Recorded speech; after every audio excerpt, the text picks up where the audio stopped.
ನಮ್ಮ ನೆಚ್ಚಿನ ಪ್ರಧಾನಿ, ಈ ದೇಶ ಕಂಡಂಥ ಅಪ್ರತಿಮ ನಾಯಕ, ಮುತ್ಸದಿ, ಇಡೀ ಪ್ರಪಂಚದಲ್ಲಿ ಇವತ್ತು ಕೊಂಡಾಡುವಂಥ ವ್ಯಕ್ತಿ ನರೇಂದ್ರ ಮೋದಿಯವರು.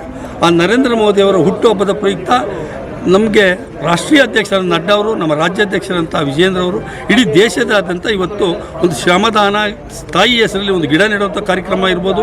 ಯಾಕೆ ತಾಯಿ ಹೆಸರಲ್ಲಿ ನಾವು ಗಿಡ ನೆಡ್ತೀವಿ ಅಂದರೆ, ಒಂದು ಅವಿನಾಭಾವ ಸಂಬಂಧ, ತಾಯಿಯನ್ನು ಬೆಳೆಸ್ದಂಗೆ ಆ ಗಿಡವನ್ನು ಬೆಳೆಸಬೇಕು ಅನ್ನೋ ಉದ್ದೇಶದಲ್ಲಿ ತಾಯಿ ಹೆಸರಲ್ಲಿ ಒಬ್ಬೊಬ್ಬ ಕಾರ್ಯಕರ್ತರು ಒಂದು ಗಿಡ ನೆಡಬೇಕು ಅಂತೇಳಿ ಇವತ್ತು ರಾಷ್ಟ್ರೀಯ ಅಧ್ಯಕ್ಷರು ಕರೆ ಕೊಟ್ಟಿದ್ದರು. ಅದರ ಪ್ರಯುಕ್ತ ನರೇಂದ್ರ ಮೋದಿಯವರ ಬರ್ತ್ಡೇ ಇವತ್ತು ಸೆಪ್ಟೆಂಬರ್ 17ರಿಂದ ಗಾಂಧಿ ಜಯಂತಿಯವರೆಗೂ ಒಂದಲ್ಲ ಒಂದು ಶ್ರಮದಾನ ಮತ್ತು ಗಿಡ ನೆಡುವಂಥ ಕೆಲಸಗಳು, ರಕ್ತದಾನ ಶಿಬಿರಗಳು ಮತ್ತು ದೇವಸ್ಥಾನಗಳ ಸ್ವಚ್ಛ ಮಾಡುವಂಥದ್ದು, ಆಸ್ಪತ್ರೆಗಳು ಸ್ವಚ್ಛ ಮಾಡುವಂಥದ್ದು, ರೋಗಿಗಳಿಗೆ ಹಣ್ಣು ಹಂಪಲು ಹಂಚೋದು ಮತ್ತು ಈ ಒಂದು ಬಡವರಿಗೆ ಏನಾದರೂ ಸಹಾಯ ಮಾಡುವಂಥ ಒಂದು ಕಾರ್ಯವನ್ನು ನೀವು ಮಾಡಲೇಬೇಕಾಗಿದೆ ಅನ್ನೋದ್ರಿಂದ ಪ್ರತಿದಿನ ಒಂದಲ್ಲ ಒಂದು ಕಾರ್ಯಕ್ರಮ ಹಮ್ಮಿಕೊಂಡಿದ್ದೀವಿ.